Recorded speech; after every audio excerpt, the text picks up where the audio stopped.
A traditional examination room, but a futuristic medical exam. Put your fingers on that, and let's just do your cardiogram together here. 52, but the rhythm is perfect. For this exam, the doctor just needs a sensor and a smartphone. So the fingers on these sensors make a circuit with his heart, okay? And then that transmits wirelessly. There you go. The exam continues to determine the oxygen level in the patient's blood. Dr. Eric Topol came up with these apps himself and believes they will change the future of medicine. And every doctor should learn, this is the true stethoscope. And what we use today, which I don't know why I carry it anymore, this is a stetophone. It's worthless. He says he now prescribes more smartphone apps than actual medication. That allows him to monitor his patients without even seeing them. A big plus for those like Bill Sousa, who live more than an hour's drive away from the hospital. With the help of his tablet, Sousa checks his blood pressure twice a day. Too high.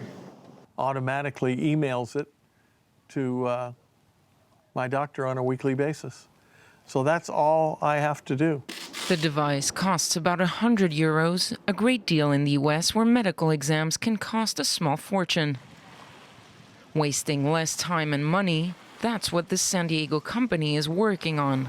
In the future, you might be connected to this little device, which is already in use in some US hospitals. That's able to show all of the vital signs of this patient as heart rate, blood pressure, breathing rate, saturation of oxygen, and skin temperature. Information that your doctor can check in real time from anywhere in the world. Now they get that information immediately so they can make very quick decisions. Now eventually, we, of course, as other companies may do, is be able to take that information and be able to start to predict the patient's deterioration ahead of time. Predicting the patient's future is the next step. Dr. Topol believes he'll be able to detect diseases with this sensor placed on our skin or in our body. Someday, maybe 5 years from now, we will have tiny nanosensors in the blood. They could detect cancer showing up for the first time in the blood. One day, digital diagnosis could even replace real-life doctors. Say your son has a rash. The machine identifies it and determines whether it's serious or not. Rest at home, it's okay. If your daughter isn't feeling well, the sensor checks for fever and tests her urine. This time, the app recommends to see a doctor right away and locates the nearest hospital. We're building a way for people to check their bodies as often as they check their email. It may sound like science fiction, but it could become reality in a heartbeat.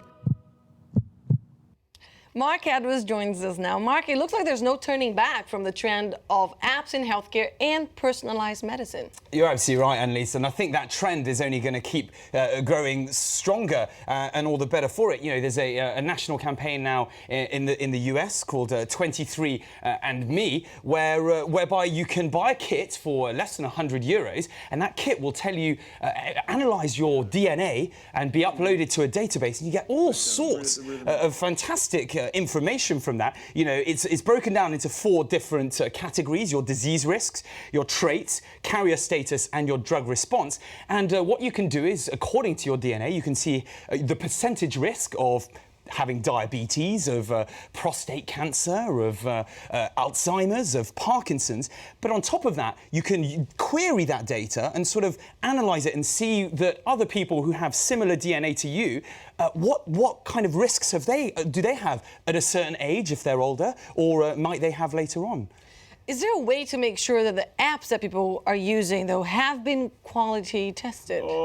Unfortunately, no. The simple answer right now, there isn't, because there's no stopping people from developing apps, which is a great thing on one side. But, you know, the bottom line is, the obvious one is, if it's developed by, you know, the Red Cross and it's had 500,000 downloads, then it's probably safe. If it's developed by a developer called, you know, Ninja Star 69 with 10 downloads,